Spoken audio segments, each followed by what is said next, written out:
Et donc là, une des dernières questions que j'aimerais te poser, je pense avoir compris un peu ton avis, mais est-ce que tu penses, et c'est le cas de beaucoup de gens, est-ce qu'il faut qu'on ait ou est-ce qu'il faut avoir peur de ces technologies, de ces avancées sur le moyen long terme? Bah, ma position à moi, c'est non. Parce que si on imagine que demain, voilà, on va atteindre la singularité, l'IA va atteindre le niveau d'intelligence générale et puis nous remplacer tout de suite, bah là, moi, de mon vivant, il n'y aura pas de singularité.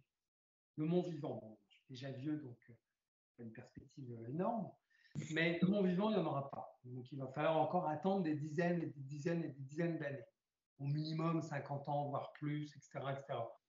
Mmh Pour mh. s'entendre sur ce qu'est le niveau d'intelligence générale. De toute façon, déjà, pour avoir le niveau d'intelligence générale, il faut que l'être conscient, il ait conscience de lui-même et de son environnement. Bon, on est très très loin avec les systèmes numériques, hein. Il y a certains exemples qui ont été quand même pertinents. Certaines personnes qui se sont amusées à utiliser ChatGPT, ils se sont demandé de s'autogérer, qui leur ont dit: «Bah, voilà, vous êtes 10, vous allez me faire la même tâche et celui qui l'a fait le mieux va obtenir un certain token». Et du coup, ils commencent à se mettre d'accord. Il y en a un, quand il a trop de tokens, il arrête de travailler parce qu'il se dit qu'il a plus besoin d'être rémunéré. Donc, alors, on est très loin de cette intelligence humaine, mais c'est vrai qu'on voit quand même des vrais échanges entre ces intelligences artificielles, des vrais systèmes de fonctionnement, des façons de penser, alors qu'ils se rapprochent du cerveau humain, on en est très lointain. Mais c'est vrai qu'on de mon point de vue, j'ai l'impression quand même qu'on passe un certain cap.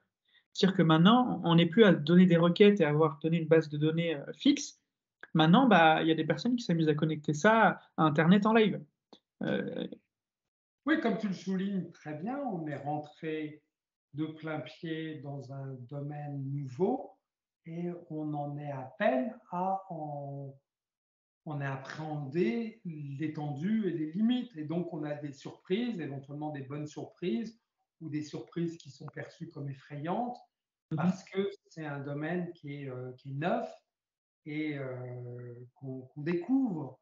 Mais de là à dire, oh là là, la révolution va tous nous Mmh. remplacer, non, il ne faut pas avoir peur de ça. Par contre, ce dont il faut avoir peur, et très peur, c'est de la montée de la médiocrité humaine. C'est de plus en plus le vrai problème, c'est pas l'intelligence artificielle, c'est la bêtise humaine qui est de plus en plus prégnante, de plus en plus présente, de plus en plus prise comme argent comptant. Quand tu vois un maître Gims qui dit ouais, les Égyptiens avaient l'électricité, etc., et qu'il y a des millions de gens pour le croire, bon sang, ça interroge, quoi. Tu te Mmh dis, mh. Mais dis, ce que tu dis, c'est aujourd'hui, on peut vraiment dire n'importe quoi, ce que tu dis, vraiment c'est dire quand même n'importe quoi, et trouver des gens pour dire ouais, il a raison.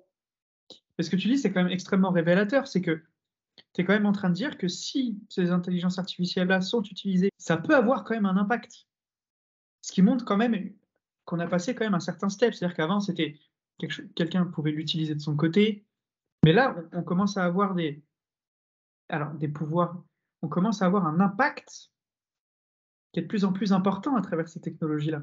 Ouais, tu as raison, ça fait peur parce que Non si on mais imagine qu'un type comme Maître Gims ou Sardine Ruisseau utilise ChatGPT ou autre, alors là, mmh, effectivement, il faut trembler, quoi. Parce que là c'est un bras de levier formidable pour dire encore plus de bêtises. C'est que non là, mais c'est à cœur joie. non mais Il y a quand au-delà de ces personnes-là, il y a quand même un constat qui est que, ah, ça commence à avoir de plus en plus d'impact. On n'est plus juste sur une technologie qui nous permet de récolter des informations. Petit à petit, ça peut être mis sur certains systèmes, sur certains objets physiques. Je veux dire, ça commence, moi, de base, j'avais le même point de vue que toi à 100, dans le sens où on était très loin de ces évolutions-là. Pour moi, voilà, on en encore est une fois, très c'est loin. une hype. On en est. Mais ce que je veux dire, c'est qu'il y a une grosse hype. Bon, elle arrive, et cetera. Là, plus je vois les gens avancer, plus je vois la communauté aussi réaliser certaines choses dessus, qui est quand même extrêmement énorme, que ce soit sur GitHub ou les autres blogs, pour pas tous les citer, mais on voit quand même qu'il y a de plus en plus d'impact et de puissance à travers ces outils-là. Et c'est ça qui Oui, mais si tu veux, c'est comme les débuts du web. quand le web a été disponible au milieu des années 90, on était et on trouvait ça extraordinaire de possibilités et d'étendues parce que justement, on en découvrait par la même occasion de découvrir l'Internet. Et ça semblait être un océan sans fin et sans fond. Et pendant des années et des années, on s'est émerveillé de ces possibilités et aujourd'hui, on en profite encore. Donc, mais fondamentalement, les limites de ces systèmes numériques qu'on appelle intelligence artificielle pour simplifier, mais là encore, il y a un débat sur la signification de ces mots. Mais fondamentalement, le jour où on franchira vraiment une barrière, c'est le jour où on commencera à numériser une conscience. Il y aura une conscience numérique.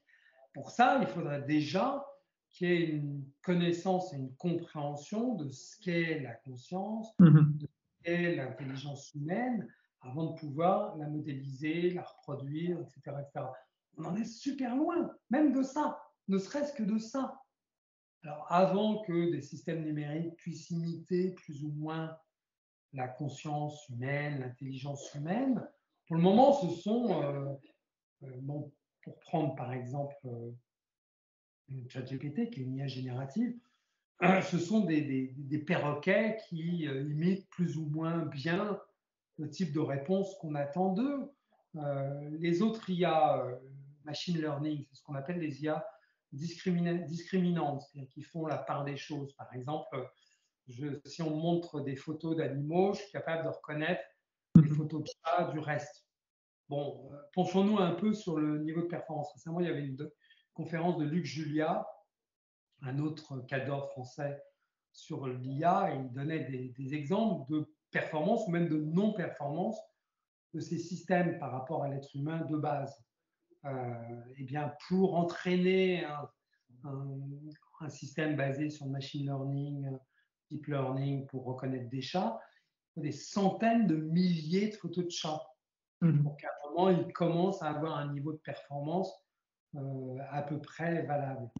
Et si on prend un jeune être humain, genre 2 ans, un enfant de 2 ans, combien il faut lui montrer de photos de chat pour qu'il ait une performance, non pas satisfaisante, mais où il ne confond plus. Il sait ce que c'est qu'un chat, il ne confond plus. À moins d'une dizaine, quelques photos. Et il consomme péniblement 25 watts dans son coin. Alors que tous ces systèmes consomment beaucoup, beaucoup, beaucoup, beaucoup plus.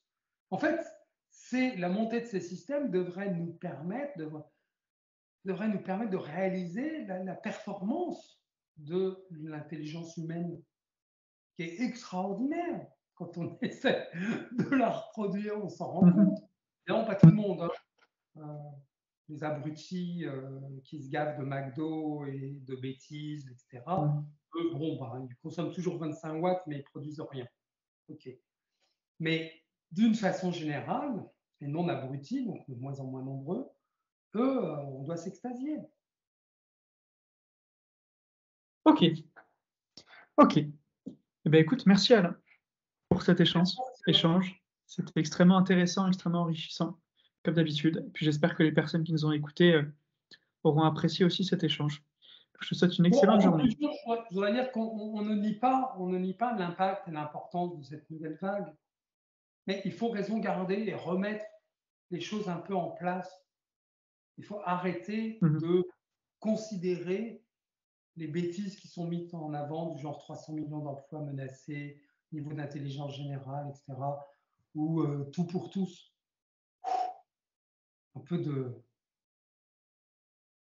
comparaison n'est pas raison, quoi.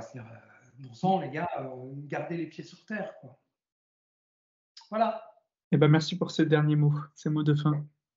Excellente journée à toi, Alain, et puis merci beaucoup pour cet échange. À bientôt. Ciao. Au revoir.